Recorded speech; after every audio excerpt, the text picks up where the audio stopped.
हुपरी नगरपालिकेची सर्वसाधारण सभा दिनांक 28 जुलै 2026 रोजी नगराध्यक्ष मंगळराव माळगे यांच्या अध्यक्षतेखाली पार पडली। यावेळी मुख्याधिकारी अजय नरळे यांच्यासह सर्व नगरसेवक, विभाग प्रमुख व अधिकारी उपस्थित होते। सभेत एकूण 12 विषयांवर चर्चा करण्यात आली।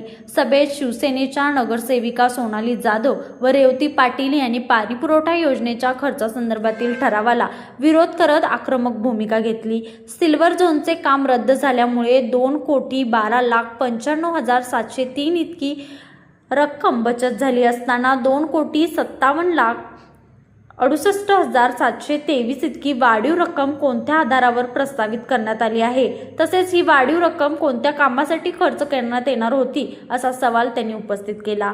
संबंधित अधिकाऱ्याकडून अंदाजपत्रक तयार करताना त्रुटी झाल्या असतील तर त्यांच्यावर कारवाई करण्याची मागणीही त्यांनी त्यावेळी केली। नगरसेविका सोनाली जाधव यांनी सभेच्या इतिवृत्तावर हरकत घेत सभागृहात झालेली चर्चा व सदस्यांनी मांडलेले मुद्दे जसास तसे इतिवृत्तात नोंदवण्याची मागणी केली।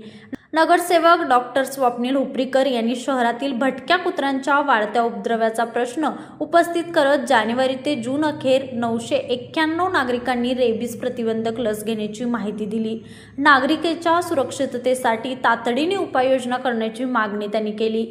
याच विषयावर नगरसेविका रेवती पाटील यांनी प्रशासकीय कार्यकाळात भटक्या कुत्र्यांच्या नियंत्रणासाठी काढण्यात आलेल्या बिलामध्ये व दाखवण्यात आलेल्या कुत्र्यांच्या संख्येमध्ये मोठ्या प्रमाणात अनियमितता झाल्याचा आरोप केला। या आरोपासंदर्भातील कागदोपत्री पुरावे त्यांनी सभागृहात सादर केले आणि संपूर्ण प्रकरणाची सखोल चौकशी करून दोषींवर कारवाई करण्याची मागणी केली। सभेत विविध विकास कामे व नागरिकांच्या हिताच्या प्रश्नावर चर्चा झाली। अनेक महत्त्वाच्या विषयावर सदस्यांनी प्रशासनाकडे खुलासे मागितल्याने सभा गाजली। लाईव्ह मराठीसाठी हुपरीहून प्रशांत जाधव।